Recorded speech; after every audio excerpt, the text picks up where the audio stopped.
"We're full," they shouted at the 40-year-old black CEO who just walked into her own luxury hotel.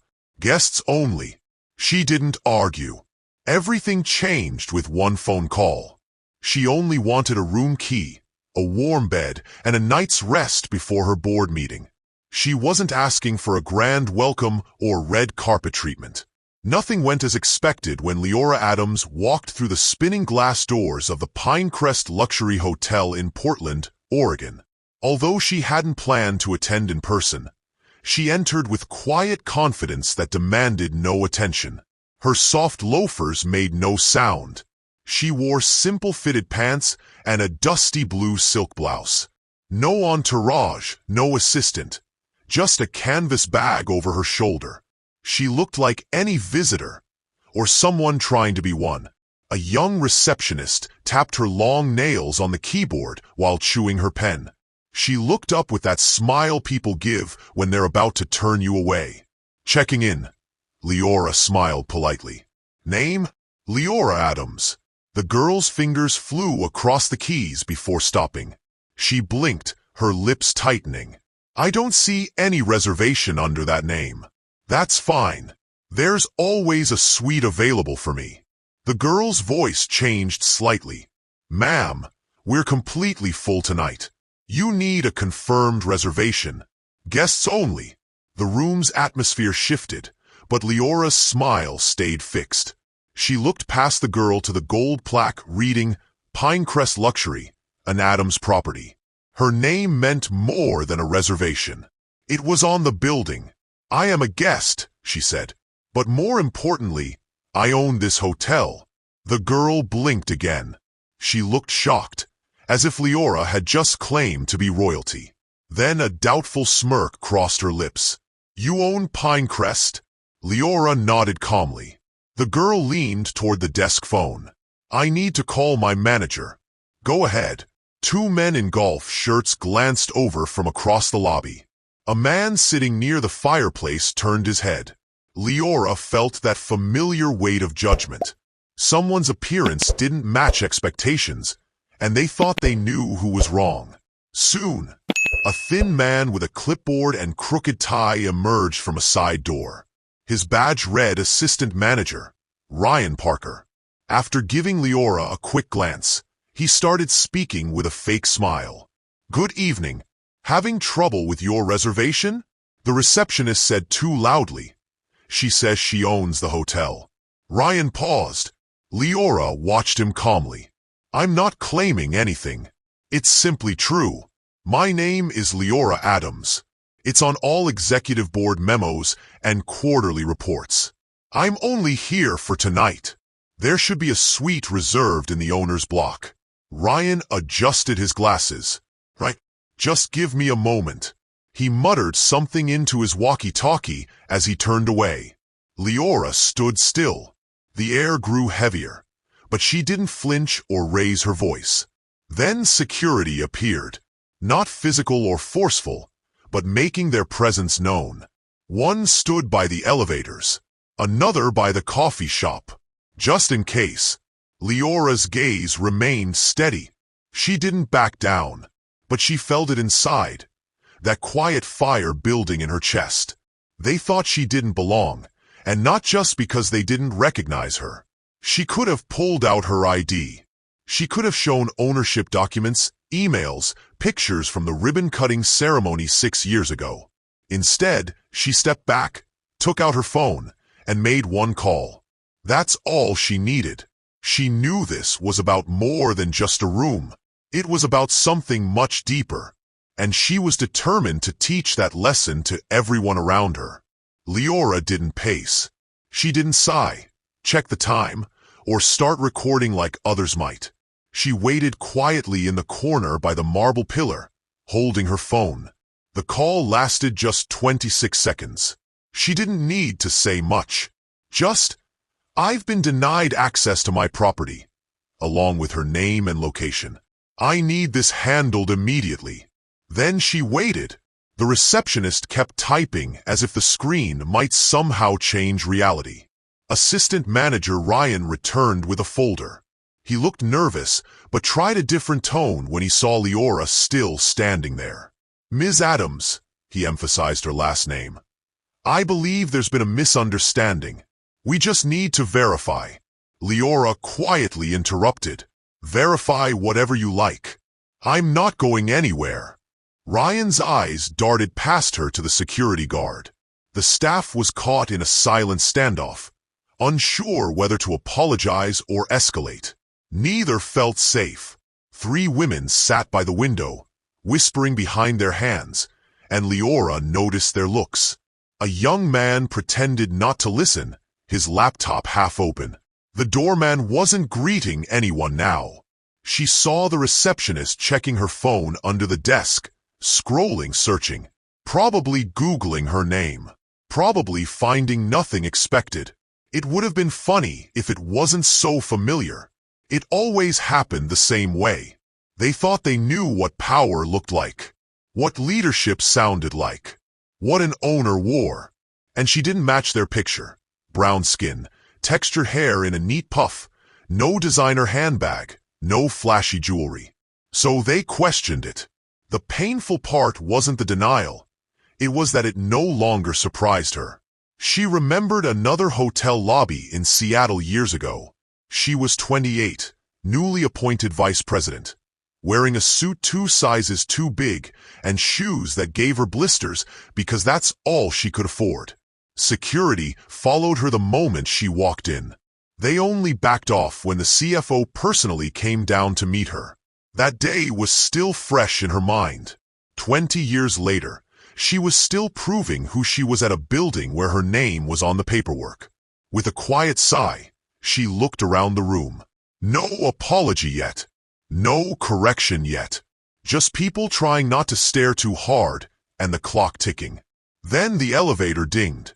2 men stepped out. One wore a business fleece, the other a gray suit with a clipboard. They weren't hotel staff. They moved with purpose.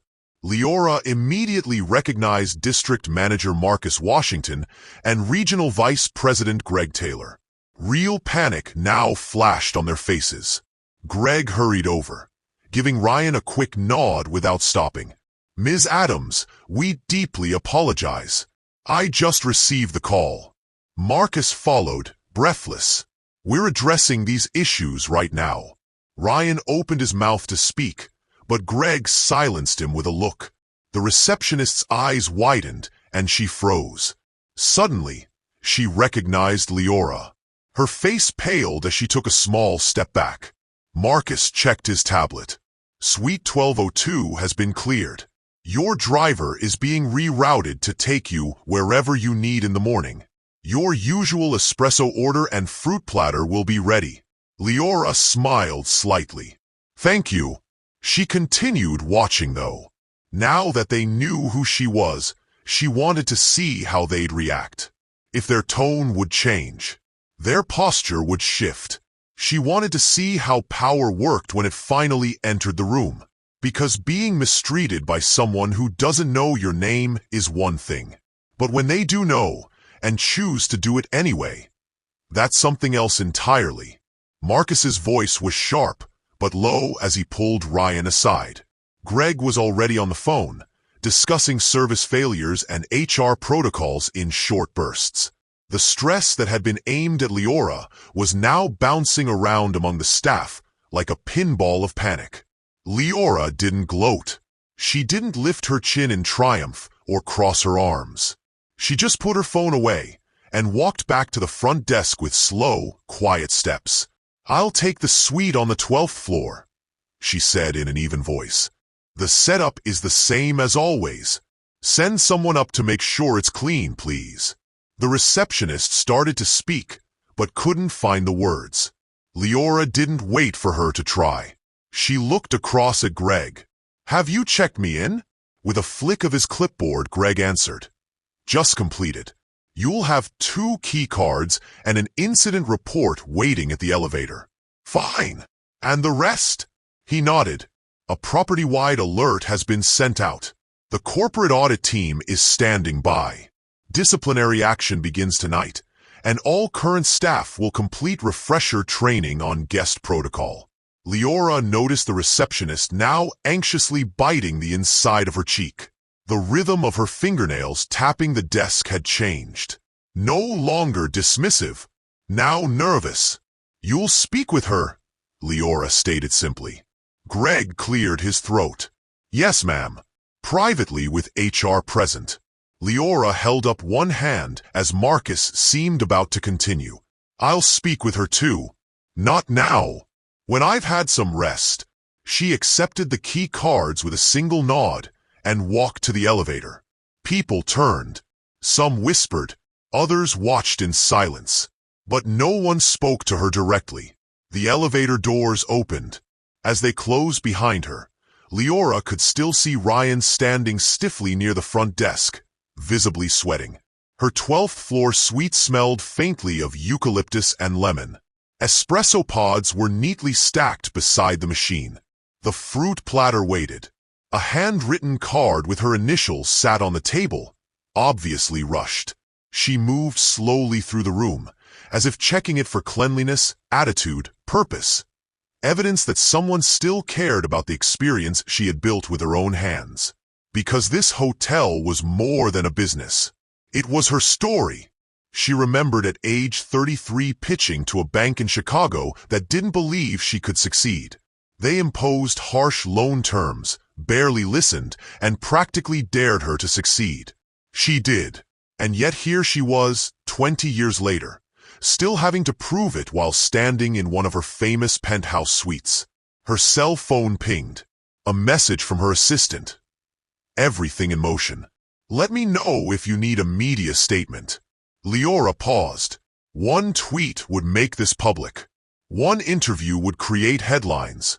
But she didn't want headlines tonight. This wasn't about anger. It wasn't about revenge. It was about respect, and how it's too often based on assumptions instead of facts. Silently, she folded her hands and sat on the edge of the bed. Outside was still night, with the hum of traffic on Main Avenue and the distant horn of a freight train in the industrial district. But in the suite, it was quiet, heavy. Then a knock at the door. Room service. The young man brought a fresh cappuccino and a note of apology from the kitchen manager. He offered to send a massage therapist, complimentary. Leora thanked him gently and closed the door. She returned to her seat, sipping her espresso slowly before turning to face the window and the dim lights twinkling across the city. She sensed change beginning, not just in this hotel, but within herself. Change was coming. At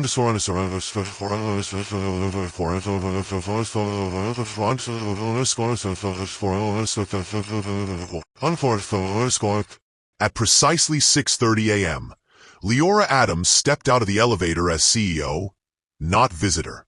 Her clothing was impeccable. A crisp ivory blouse and deep charcoal pants. Her eyes held quiet authority that no one dared interrupt, and her heels echoed with each step. The lobby, just starting to buzz with early checkouts and coffee runs, transformed when she appeared. Employees turned. Conversations paused mid-sentence. Even the barista behind the corner kiosk froze mid-pour. 2 coffees and 3 folders, all untouched, were already waiting by the fireplace with Greg and Marcus. They looked like men who hadn't slept, and probably hadn't. Leora walked directly to the small executive conference room beyond the concierge desk with a slight nod. Greg followed. Marcus stumbled behind. Inside sat assistant manager Ryan, the receptionist whose name tag read Amber Wilson, and an HR representative who introduced herself only as Janet from corporate. She had already opened her notepad. Leora remained standing, arms folded, at the head of the table. No one spoke. The silence was thick at first. "Would anyone like to explain what happened last night from your perspective?" Leora finally asked in a low voice. Amber immediately looked down. Ryan cleared his throat, but couldn't find a single word. Leora waited. Finally, Amber mumbled, "I just didn't believe she was. I mean, you were." I was surprised. You didn't think someone like me would own the building? Leora finished for her, calm and collected. Amber gave a small nod. Did I treat you rudely? Leora asked. Amber shook her head. No, ma'am. Did I raise my voice? No. Did I threaten anyone? Amber's voice was barely audible now. No. Leora took a deep breath and turned to Janet. I need accountability, but I don't want this to be a firing squad. Janet nodded. Understood. Marcus added. We're prepared to issue a formal write-up and remove her from front desk rotation until she completes recertification. Ryan will be under administrative review while additional interviews are conducted. Leora gave a single nod and finally sat down. She turned back to Amber. How long have you worked here? For months. In that time, how often have you thought about who built this hotel and where it came from? Amber paused. I guess I just assumed it was a corporation, or maybe an investment group or something. Leora waited. Do you know how many properties I've built across this country? Amber shook her head. 17. From Phoenix to Baltimore, all deliberately designed. Accessible luxury, humanized service. I got tired of being treated like a shadow, so I created this brand. So tell me, why don't the people working under my name still see me when I walk into my own lobby? There was no anger in the question, just exhaustion. Truly heavy. Amber looked like she wanted to sink into her chair. Ryan's face was red as he stared straight ahead. Marcus spoke again. We've already drafted a memo to be distributed to every Adams property today. Mandatory inclusivity training for all staff. A reset. No exceptions. Leora gave him a look. Make sure it's more than just checking a box. I don't want people memorizing scripts. I want people to understand what it means to be respectful when you think no one is watching. Finally, Greg spoke up. We'll make it happen. She stood again. The meeting was over. The lobby seemed to straighten itself as she left the conference room. Employees fumbled, some nodding nervously. But she hadn't acknowledged them yet. She wasn't interested in performance. She wanted change.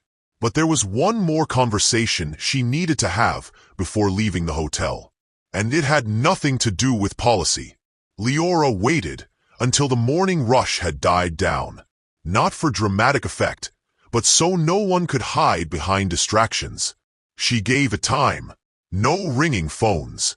No pretending to smile as guests entered. Nothing but silence and truth. She spotted Amber Wilson sitting alone at a small table in the staff room behind the coffee bar. A half-eaten blueberry muffin in front of her. Her phone was face down. She hadn't slept either. Leora didn't send anyone to call her. She walked in herself. Amber sat up quickly, nearly knocking over her glass. Leora pulled out the chair across from her. Relax. I just want to talk, she said. Amber took a deep breath. Yes, ma'am. Drop the ma'am, Leora replied softly. This isn't a hearing. Eyes down. Amber nodded. For a minute, they sat in silence, broken only by the faint buzz of overhead lights and the hum of the refrigerator. Then Leora spoke. Have you ever had a job where you felt invisible? Amber blinked, looked up. Yes, most of them. Tell me. After hesitating, Amber shrugged. I worked at a diner off I-95 for a year. Wore a paper hat. The cooks yelled at me every shift. Some customers never tipped. Several people called me kid, even though I'm 27. Most days I felt invisible. Leora leaned back. So you know what it feels like to be overlooked? Amber nodded. Yes. Leora's tone remained steady. Then help me understand how you looked me in the eye last night and decided I didn't belong here. The silence that followed wasn't empty. It was filled with realization, guilt, and the sense that things were finally clicking into place. Amber's voice was rough. I don't know. I didn't mean to. I just assumed. When you walked in, you didn't look? She stopped herself. Didn't look like what? Leora asked. Amber shook her head. Like someone who owns hotels. Leora didn't flinch. And what does that kind of person look like? Amber was silent. That's the real problem, Leora said. People have an image in their head. Probably white, probably older, probably male. And you don't just have that image in your head. It affects decisions. It affects how people act. I'm sorry, Amber whispered softly. I know that's not enough. But I am. Slowly, Leora nodded. It's a start. But I didn't come here for an apology. I came to make sure you saw me as more than just your boss, or a warning. As a person, Amber looked confused. I was you once, Leora continued. I started as a receptionist. Got mistaken for a janitor more times than I can count. Got called sweetheart and honey, like I wasn't the one running things. Each time I had to choose between fighting and letting it go. And I promised myself that when I finally made it to the boardroom, I would create places where people like you could grow. Amber's eyes were wide. You really started as a receptionist? Leora smiled. In Boston. My first boss moved me to night audit after saying I sounded too educated to be on the phones. That was the beginning. Amber almost laughed. That's crazy. It shouldn't be, Leora said. It should be normal. She stood up. You don't have to be perfect for me. But I do want you to know that every guest should be treated with dignity regardless of how they dress or who they appear to be. If you start with treating people with dignity, you'll never have to deal with situations like last night. Amber stood too. Thank you for talking to me. I mean it. Leora gave her a single nod and left her standing there. But she felt lighter as she walked back through the lounge door. The message had finally landed. By mid-morning, the rhythm of the Pinecrest luxury had returned to normal, at least on the surface. Guests rolled bags across the polished tile. Coffee cups clinked softly at the bar. A small family asked about local museums. The world went on, as it always did. But in the management office, things were different. Greg watched from the window as valets turned cars in front of the main doors. Marcus typed silently on his laptop, drafting the official internal message. HR lead Janet reviewed new onboarding courses with laser focus. In the middle of it all, Leora looked through a fresh stack of assessments, personnel files marked for review. She wasn't angry. She was right. I'm not here to punish, she read aloud as she looked over one report. I'm here to prevent repetition. Marcus looked up. We're changing how we interview candidates for front desk positions.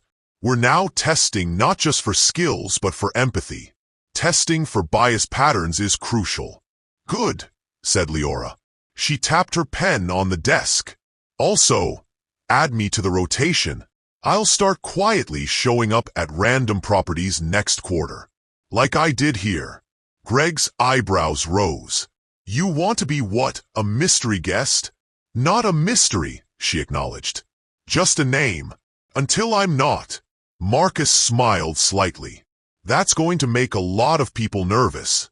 Good, she said. Let them work through it. There are no warnings in the real version of this work. Sliding the papers into a folder, she stood. Have the new training live by next Friday. Include real modules. I want staff reading authentic experiences from guests. No fake scripts. Real words. Human ones. Greg nodded. Consider it done. Leora left the office, stepping back into the lobby. She paused near the reception counter where a new agent had taken over. He smiled quickly, respectfully, like someone who understood she wasn't just another suit walking by. She acknowledged the nod, then looked around. Everything appeared still on the outside, but she felt it. Small cracks forming in old patterns. That's where real change begins. Not with press releases, not with public apologies, but with gentle corrections, repeated until they become habit. She hurried back upstairs to collect her things and headed to the elevator. Her flight wasn't until late afternoon. There was still time. The 12th floor doors opened and she stepped out, her heels soft on the carpet. The hallway smelled faintly of lemon and fresh linens. The door to her suite was open. Housekeeping must have just finished. Her bag was neatly zipped and packed. Her laptop, charger covered, sat on the desk. Everything was in order. Except for one thing. There was a folded note on the bedside table. Opening it, she read, "Ms. Adams, thank you for your grace. I will do better. Amber." It wasn't fancy. No envelope, just careful handwriting on hotel notepad paper. But it meant more than any pre-written corporate apology. Leora folded it once and placed it in her purse. A car was waiting downstairs. As she walked through the lobby, the same doorman from the night before deliberately held the door open. "Safe travels, Ms. Adams," he said warmly. "We hope to see you again soon." She smiled. "You will." She didn't look back as the car pulled away from the curb. She didn't need to. She had left behind something heavier than luggage. She had shed the burden of being misunderstood and the quiet pain of having to prove her worth. Better things took its place. Growth, learning, and understanding. For them, and perhaps even for herself. But she had one final message to share. Not to the staff or the hotel, but to anyone who has ever had to stand in a room and prove they belong there. The drive to the airport was peaceful. Just the gentle whir of tires on pavement and the occasional blink of a turn signal. No music on the radio. No small talk from the driver. Leora sat in the back seat with the folded note from Amber in one hand and her purse in the other. It was there as a reminder, a small piece of evidence that last night hadn't been for nothing, but she didn't read it again. She gazed at the rows of brick houses outside the window, the faded signs for bakeries and mechanics and corner gas stations. She hadn't planned to be here this week, but maybe she was always meant to be here. Not for business or the board meeting, but for the conversation. Because truthfully, she wasn't shocked by these things anymore. She wasn't angry about it. She was tired that it kept happening. Tired of how often value is determined by assumptions. Tired of being categorized so quickly without even being asked a question. Tired of having to say aloud things she shouldn't have to say. Yes, I do own this. Yes, I did build it. Yes, I do deserve to be here. Yet she wasn't bitter. People don't understand that part. Leora wasn't bitter. She had memory. And when applied properly, memory can be a powerful tool. As the airport signs appeared, she remembered her younger self, that girl working night shifts in stiff uniforms and tiny apartments. No makeup, no recognition, just drive, just the belief that one day she would create something no one could take away. That's what she had done. But buildings weren't enough. Because despite owning 17 properties and having a team of executives working for her, she still looked like less when others saw her. What do you do when the world doesn't want to see you? You make sure you see yourself clearly, without apology. And you walk in anyway. You don't back down. You speak clearly. You don't ask for permission. You act like you've had the key all along. Leora nodded to the driver as she stepped out of the car and picked up her suitcase. No more words needed.